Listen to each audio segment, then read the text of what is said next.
مستمعينا الكرام، أسعد الله مساءكم بكل خير. نحييكم ونلقاكم في هذا اللقاء الذي يجمعنا الأستاذ سامي كليب، معد ومقدم البرامج المعروفة عبر عدة مؤسسات إعلامية عريقة، وهو أيضا الكاتب الصحفي، لنعبر معه تجليات التجربة في ممارسة أمتع وأتعب مهنة عن التخصص في السفر في عوالم الشخصيات والتبحر فيها، عن كيمياء الحوار عند سامي كليب في قبضة تلابيبه على المتلقي، عن التجربة الإنسانية وإثرائها للعمل الإعلامي. سامي كليب بين الميدان في التوجه صلب موضوعه وبين الأستوديو وجدول القرب والبعد، عن الكتابة الصحفية أيضا بين الكتابة للقارئ والكتابة للصورة، الصحفي وتكوينه في سبيل الاستمرارية، وماذا تمنح التجارب المتعددة والمنابر المتنوعة للصحفي وإن كانت قاسية أحيانا. البداية أستاذ سامي كليب، مرحبا بك على أثير الثقافية الجزائرية. مرحبا بك أيضا أخي العزيز، وأهلا بكل مستمعي الجزائر في هذا البلد الذي نحب ونعشق وهو في القلب دائما. شكرا جزيلا. أستاذ سامي، في الحقيقة في البداية، هل تختار الموضوع أم هو يفرض نفسه عليك؟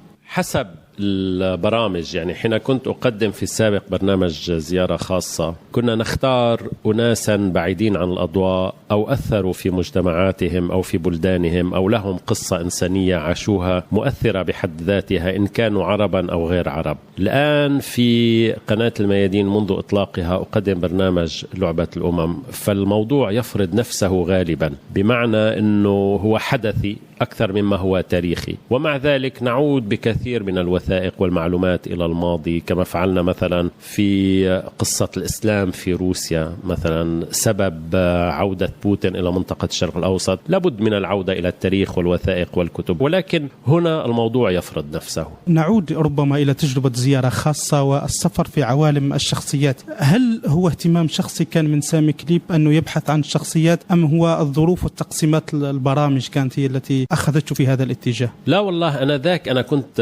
أعيش وأعمل وأدرس في فرنسا، وكنت أراسل تلفزة لبنانية اسمها LBC الفضائية اللبنانية، وكنا وقعنا على أحد المرتزقة الفرنسيين اسمه بوب دونار، والذي قاتل في دول عربية وقلب أنظمة، خصوصا في جزر القمر مثلا، وقاتل في اليمن ضد الرئيس الزعيم عبد الناصر آنذاك من أجل إبقاء وترسيخ عهد الإمامة في اليمن. فكان نشر مذكراته، فذهبنا إليه وقرأ لنا المذكرات وتعرفنا عليه أقرأ وما إلى ذلك. فكانت فكرة أن يكون هذا بشكل دائم، مذكرات هؤلاء الناس الذين عملوا في الدول العربية في الظل في الكواليس. فاقترحنا الفكرة آنذاك على الجزيرة، ولقت ترحيبا فوريا في الواقع، وبدأنا بالعمل على الموضوع. ولكن فيما بعد وسعنا الإطار أكثر، ذهبنا أكثر خصوصا قصص المناضلين في الوطن العربي، قصص الناس المغمورين الذين قدموا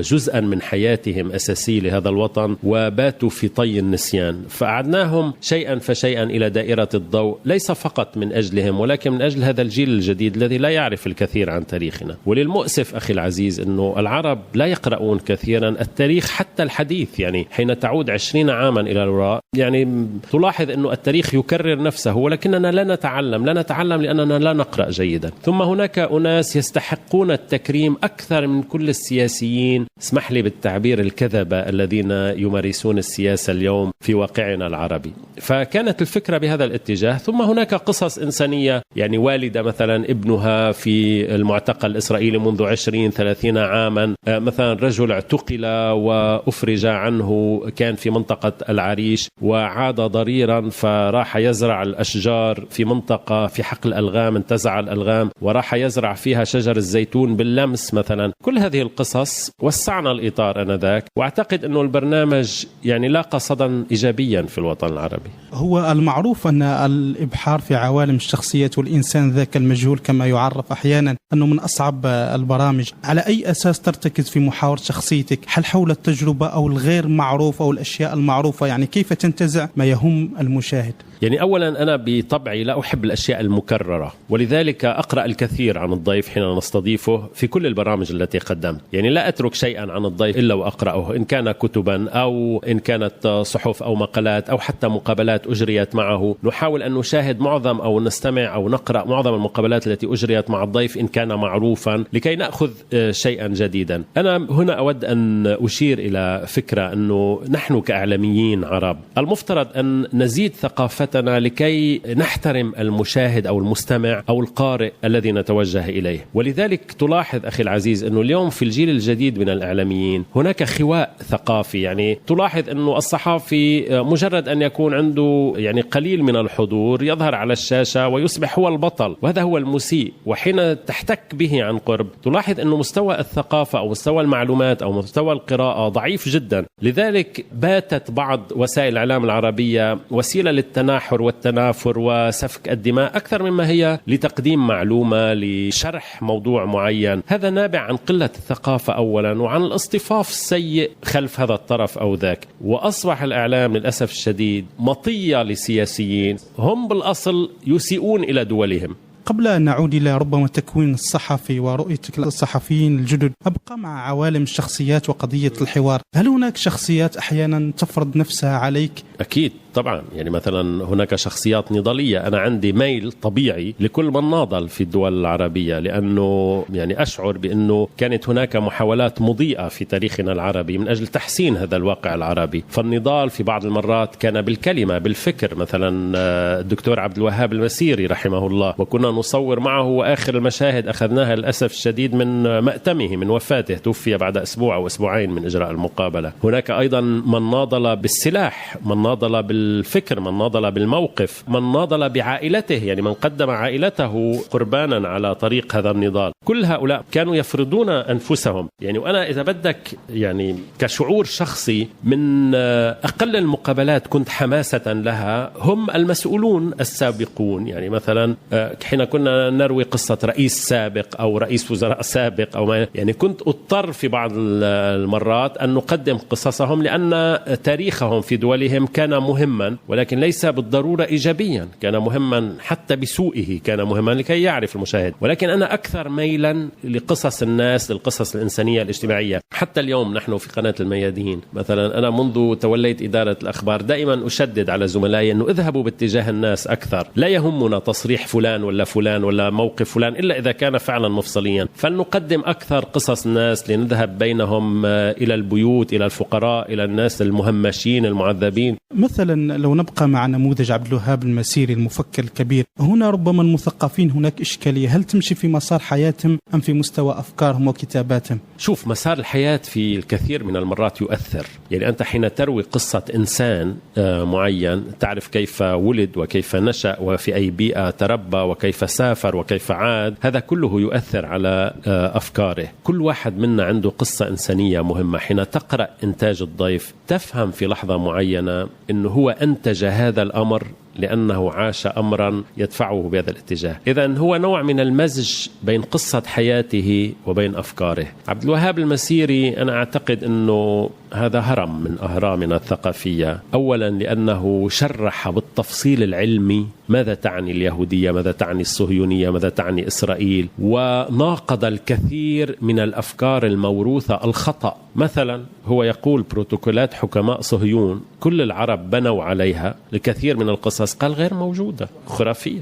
هنا ربما أستاذ سامي، هل هناك يعني مع تجربتك الشخصية شخصيات نرفزتك، يعني استفزتك أحيانا؟ أكيد هذه الشخصية تهمكم في الجزائر. في إحدى المرات نشر الجنرال أوساريس تفاصيل حياته وقصته وإجرامه حتى في الجزائر. وكان الجنرال أوساريس أحد القادة الفرنسيين العسكريين الذين قاتلوا في الجزائر لإبقاء الجزائر مستعمرة فرنسية. حين نشر مذكراته كتب كل شيء تقريبا. فأنا ذهبت إليه وكنت عارفا ومدركا، وهو كتب جزءا من ذلك، أنه هو الذي أشرف على قتل المناضل الجزائري الكبير التاريخي البطل بن المهيدي. فسألته وأنا قلت بعد هذا العمر المديد لعله شعر الآن بشيء من الندم على ما فعل، أنه يشنق بطلا من أبطال الثورة. فقلت له يا جنرال، ماذا كان شعورك حين أعدمت بن مهيدي ونظرت إليه معلقا أمامك؟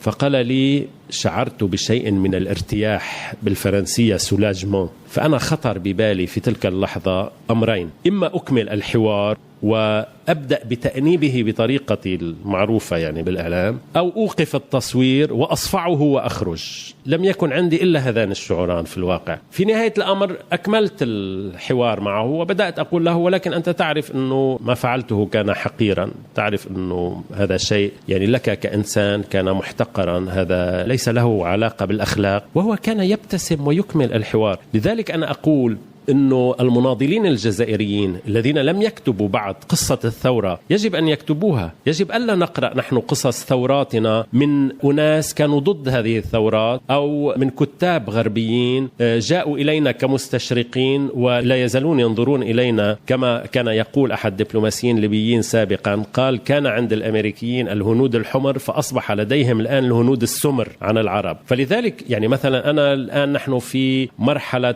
إعادة تكريم بطلة من أبطال الجزائر، من أبطال العرب، السيدة جميلة بوحيرد. أنا أعتقد أنه حق العرب عليها أن تنشر مذكراتها لكي لا ينشر الآخرون هذه المذكرات. ربما التجربة مع أي شخصية أكيد تعطي إحساس خاص باعتبارها عالم آخر. الخروج من الشخصية، تلك الروح التي تتحمل بها والمسؤولية بعد اللقاء. شوف، ما بعد اللقاءات بشكل عام، يعني أنا في عملي سابقا في قناة الجزيرة تقريبا قدمنا حوالي 700 إلى 800 شخصية. معظم هذه الشخصيات لأنها كانت في معظمها نضالية ارتبطنا ارتباطا عاطفيا، وأبقيت على الكثير من العلاقات قائمة، وكنت أتصل بالناس ونسأل عن أخبارهم فيما بعد. في بعض الناس يعني حين تقابلهم وتنهي المقابلة تشعر أنك لا تريد العودة إليهم، لأنه تاريخهم لم يكن تاريخا لا مشرفا لهم ولا مشرفا، ولكن أنت مضطر لأن تقابلهم لأنه قصتهم مهمة. ولكن بجميع الأحوال يعني معظم الناس، حتى يعني كنا ربما ليس لائقا أن أروي هذا الأمر، مثلا كان بعض الناس المعذبين الذين همشوا في مجتمعاتهم كانت البرامج تساعدهم فيما بعد، لأنه كان الكثير من صناع الخير في الدول العربية يتصلون ويقولون: طيب نحن مستعدون للمساعدة، ويرسلون مثلا منح لأولادهم أو بعض المساعدات المالية وما إلى ذلك، وكنا نربطهم ببعضهم البعض لكي لا يمر عبرنا هذا الأمر. فكان حين يتصل فاعل خير ويقول لي: والله هذه المقابلة أثرت بي، أريد أن أساعده، أعطيه رقمه وأقول له: اتصل به مباشرة ورتب أمورك معه.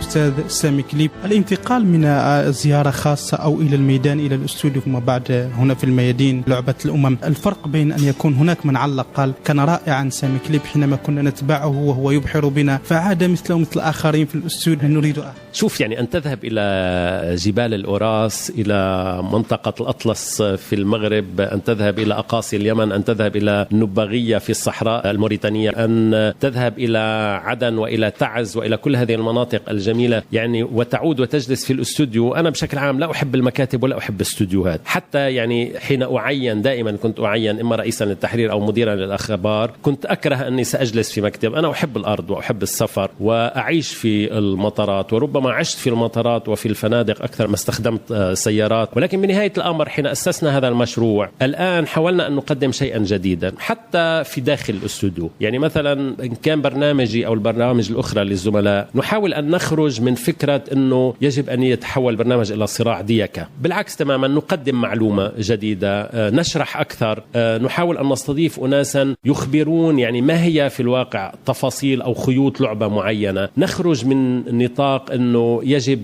لكي نأتي بمشاهدين أكثر يجب أن يرتفع حجم الصراخ في البرامج. إذن هو صح برنامج في الاستوديو، ولكنه في جميع الأحوال هو برنامج استراتيجي يختلف كثير من البرامج المطروحة. وأنا أؤكد على فكرة أكثر من هذا، يعني صار في تعميم عندنا في الدول العربية أنه كان هناك نوع من التوك شو أو البرنامج التلفزيوني الذي فيه حجم من الإسفاف أو الصراخ أو النساء شبه العراة وما إلى ذلك سيأتي بمشاهدين أكثر. ليس الأمر صحيحا أبدا، يعني أنت تستطيع أن تقدم برنامجا جادا وجديا وفيه معلومات وأن يحترمك الناس ويشاهدونك كما يشاهد أي برنامج آخر. والدليل أنه نحن يكفي أن نطرح سؤالا قبل البرنامج لكي تأتينا عشرات ألاف الرسائل.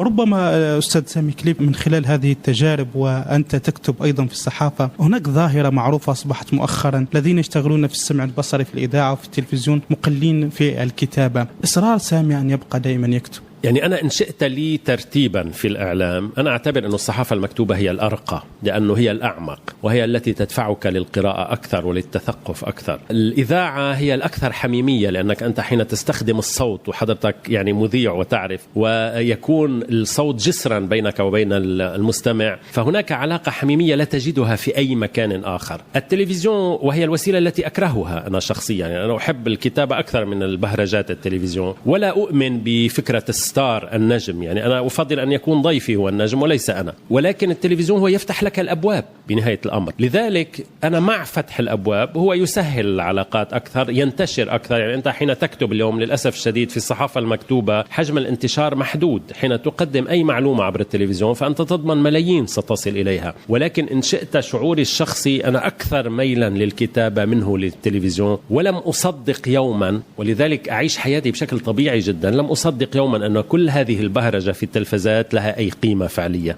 الكتابة للمتلقي أو للصورة أو الكتابة للصحافة المكتوبة، هل يراعي سامي كليب هذه الظروف؟ أكيد، ولكن أنا يعني أحاول أن أتلفز كتابتي المكتوبة وأن أصحف كتابتي التلفزيونية يعني بمعنى أنه أنا حين أكتب للجريدة أكتب جملا قصيرة وكأني أكتب تقريرا للراديو أو التلفزيون، وهذه وسيلة جديدة في الكتابة. لا أحب المطولات في الجمل الطويلة وما إلى ذلك، وبتعرف حضرتك إعلامي ومعروف وتقدم يعني كتابة الإذاعة هي جمل قصيرة بشكل عام للتلفزيون، فأنا طبقت هذا في الكتابة أيضا الصحفية. وفي التلفزيون يعني لم أذهب باتجاه البهرجات التي تجذب جمهورا أوسع، بالعكس يعني نعمق البرنامج التلفزيوني أكثر، نذهب أكثر باتجاه المعلومات، باتجاه الكتب، باتجاه البحث عن المعلومة الصحيحة، ونقدمها بإطار قد يكون هو نفسه صالحا أيضا للصحافة المكتوبة. لذلك أنا حاولت أن أجمع بين كل هذه الوسائل، والهدف الأساسي، وهنا أشدد مرة جديدة لكل مستمع ولكل مشاهد، الهدف الأساسي عند الإعلام يجب أن يكون أنه أنت تحترم من تتوجه إليه، ولكي تحترمه يجب أن تثقف نفسك أكثر. لا يمكن يعني لمجموعة من الجهل الآن في الإعلام العربي، للأسف الشديد أنا لا أحب أن أسيء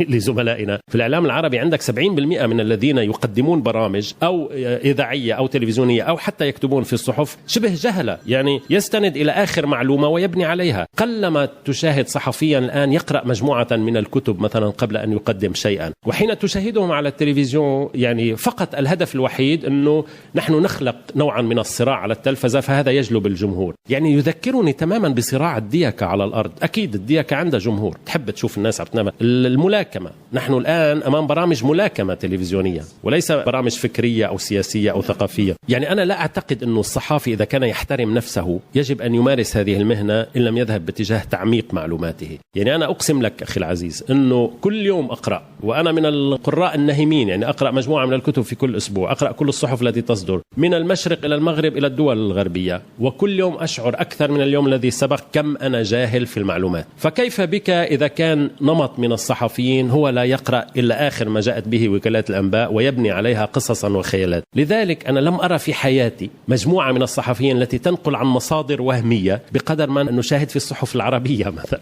لذلك حين يقدم برنامج تلفزيوني في دولة غربية مثلا، تحديدا أنا كثير بنوه بالتلفزات البريطانية بالعمل الوثائقي، تشاهد أنه يباع إلى كل التلفزات. طيب وعندنا أيضا، وأنا بتصور أنه هذه الإخواننا الجزائريين الفكرة مهمة، لأنه عندكم أنتم هيدا الاعتزاز بتسمون نيف وأنا أفخر به كمان، أنه بتشاهد أنه عندنا في مثلا في وسائل الإعلام العربية تكتب الجارديان فكل الناس وقالت الجارديان وشرحت الجارديان، تكتب لوموند الفرنسية وقالت لوموند. يا أخي طيب شو إذا لوموند وجارديان ونيويورك تايمز هم صحفيون مثلنا مثلهم؟ الفرق الوحيد أولا تأمين الحياة أفضل لهؤلاء الصحفيين. يعني أنت حين يأتي صحافي غربي أو صحافي يعني غير عربي بشكل عام حتى آسيوي الآن، تشعر أنه عنده إمكانيات يستطيع أن يبقى في الدولة شهرا لكي يكتب تقريرا أو تقريرين، فأنت حين تسهل حياته وتوفر له مناخا إيجابيا سيعطيك أفضل. وهو أيضا يعني قلما حين تدقق في المصادر تشعر أنه هذا الصحافي الغربي حين يأتي إلى دولنا فعلا يلتقي بالمسؤولين ويكتب ما سمع. عندنا يذهب الصحافي بدأ منه مؤسسته 20 تقرير بيومين وإمكانيات مادية جدا ضئيلة، يعني إذا كان في أوتيل نص نجمة مش نجمتين أو 3 ممكن يدخلوا فيه. للأسف الشديد لا الإمكانيات متوفرة. لذلك تلاحظ أنه حجم الرشوة في الإعلام العربي أكبر بكثير من أي إعلام آخر. يعني شوف حين يكون صحفيا مثلا مندوبا في مجلس نواب أو في رئاسة وزراء، يقبض من النواب ومن الوزراء كيف تريده أن يقدم معلومة صحيحة. ما هو كل هدفه أنه أن يفرح منه النائب أو الوزير حين يرى خبره. للأسف الشديد الفساد، الاصطفاف، الفتن التي يدخل فيها الإعلاميون الآن هي التي تدمر. لذلك أنا أقول أنه نحن بحاجة، إذا كنا بحاجة إلى شيء من الربيع يجب أن يكون ربيعا إعلاميا الآن قبل أي شيء، لأنه الإعلام هو السلاح حاليا. ربما أستاذ سامي كليب أنت توقفت في مونتي كارلو لسبب موقف معين، هل ما زال هناك صحفي الآن يتخذون موقف، وهل ندمت على موقف معين في اتخاذه؟ والله شوف، أنا لا أندم. يعني أنا حين اتخذت موقفي اتخذته عن قناعة، وأنا لم أغير مبدأ طيلة حياتي. ذهبت وعشت معظم عمري في فرنسا، وبقيت نصيرا ومدافعا عن المقاومة، لأنه أنا أعتبر أنه أي شعب محتل يجب أن يحرر أرضه، إن كان فلسطينيا أو إن كان في كوبا أو إن كان في الجزائر أو كان في فنزويلا أو إن كان في أي دولة في العالم. حين يحتل شعب يجب أن يحرر أرضه، فأنت تلقائيا بطبعك يجب أن تكون مع المقاومة. وأنا أكثر من ذلك ربما عانيت شخصيا أيضا بسبب الاجتياح. يعني أنا والدي استشهد في الاجتياح الإسرائيلي، والدتي حملت جروحها كل حياتها وماتت وفي جسدها جروح الاجتياح، لأنه أصيبت بعدد من الشظايا في كل جسدها. يعني هناك سبب فكري وسبب أخلاقي وسبب نضالي وسبب شخصي أيضا. طيب أنا حين اتخذت موقفي لسبب بسيط، لأنه نحن كنا نؤسس لمشروع إعلامي عربي متوجه صوب العالم العربي انطلاقا من فرنسا، وأنا لا لأني أعمل في فرنسا يجب أن أكون صنيعة هذا الطرف أو خانعا لذاك الطرف كما يفعل بعض الإعلاميين الموجودين في دول غربية، ويعتبرون أنه لكي يرضى عليك الغربي يجب أن تصبح أكثر عنصرية ضد العرب منه. طيب أنا حين أخذت موقفي لسبب بسيط، لأنه استدعاني رئيس المؤسسة وقال لي هناك فاكسات تصل إلينا ورسائل من الإسرائيليين تحديدا من السفارة الإسرائيلية، وتقول كيف يصبح فلان الفلاني مستشارا وهو لم يأتي إلا بالناس الذين فجروا في إسرائيل في برنامجه زيارة خاصة في فحين حدثني بذلك قلت له أنا مستقيل، يعني ومستقيل، ويجب أن توضح لي في كتاب الاستقالة أنه السبب سياسي ومتعلق بهذا الأمر. واستقلت ولست نادما، بالعكس لو غدا حصلت سأستقيل مرة ثانية وثالثة ورابعة. يعني لعن الله المال واللي بيبحث عن المال، في عندك مبادئ بالحياة. هنا ربما قضية الموقف، هل ترى أن الموقف لا يمكن أن يتخذه إلا الصحفي المتكون؟ شوف الإنسان إما يكون عنده كرامة أو لا يكون، يعني من مكان متكون أو غير متكون. أنت بحياتك حين تضطر لأخذ موقف أو يجب أن تأخذ موقفا يجب ألا تفكر بشيء آخر. يعني أنا ربما لا ألوم، ما بعرف، يمكن في واحد يقول لك والله أنا عندي عائلة ولو تركت ربما ستجوع عائلتي وما إلى ذلك، بس يا أخي الموقف موقف، الله رزاق. يعني شو كلمة يقولها سامي كليب للصحفيين الجدد خاصة الصحفيين القادمين؟ يعني أقول شيئا أساسيا وهو نكرره دائما، على الصحافي أن يتثقف ويتثقف ويتثقف، وأن يقرأ كثيرا، وأن يحكم ضميره الأخلاقي، لأنه هذه مهنة قبل كل شيء مهنة أخلاقية. إن لم نثقف أنفسنا ونقرأ ونقدم معلومة ونحاول أن نقرب هذا الوطن العربي من أقصاه إلى أقصاه، نحن دورنا في تقريب الوطن العربي وليس في تمزيقه. يجب أن نثقف أنفسنا ونحترم الناس الذين نتوجه إليهم، ونكون قدوة صالحة في هذه المجتمعات، لأنه أنت حين تصبح مذيعا ومقدما الناس تنظر إليك كمثال، يجب أن تكون مثالا صالحا لهؤلاء الناس. يعني أنا أعتبر أن الثقافة والأخلاق العالية هما شرطان، وقدر الإمكان الموضوعية. يعني أنا لا أستطيع أن أكون محايدا حين تقصف إسرائيل للفلسطينيين، مستحيل أن أكون محايدا، سأكون إنسانيا بامتياز وأخلاقيا بامتياز وسأقف إلى جانب الفلسطينيين. ولكن بشكل عام أمام الفتن الحاصلة في الوطن العربي يجب أن أكون موضوعيا وقدر الإمكان جامعا، بدل أن أكون سببا في سفك الدماء في الوطن العربي. شخصية جزائرية أثرت في سامي كليب؟ كثيرون، يعني أنا التقيت بالكثير من المناضلين والمناضلات وأجرينا معهم حوارات طويلة. يعني لا أريد أن أذكر كل الأسماء الآن لأنه لا أريد أن أعطي شخصا قيمة أكثر من غيره، ولكن معظم الذين ناضلوا في أيام الثورة الجزائرية التقينا بهم. وأنا هذه الثورة بعتقد عندي وعند كل عربي هي في القلب دائما. أثرت فيها شخصيات أيضا كانت في معتقلات إسرائيل، أثرت فيها شخصيات أمهات كنا ينتظرن أولادهن ليخرجوا من المعتقلات والسجون، ربما أناس ناضلوا أيضا من أجل الإنسانية، يعني مثلا راهبة تذهب إلى أفريقيا وتمضي كل حياتها هناك، أو مثلا شيخا عالما مثل عبد الرحمن الصميت من الكويت يذهب إلى أفريقيا ويتعرض للموت في لحظة معينة وهو داعية، وكان يعطي الناس يعني يحاول أن يحسن أوضاع الناس حين يعرض عليه أن يأخذ هو نفسه المصل ضد الملاريا أو إفريقي فيعطيه الإفريقي ويمرض هو. يعني هؤلاء الدعاة الصالحين هم الذين نفتقدهم اليوم أمام هذه الحركات التكفيرية الإرهابية التي تجري. أنت حين تكون مسلما صالحا وداعيا صالحا يجب أن تفعل هذا، أن تحسن حياة الناس، لا أن تحاسب الناس. هناك الله الذي يحاسب، مش أنا وأنت. كلمة أخيرة للمستمع الإذاعة الثقافية الجزائرية.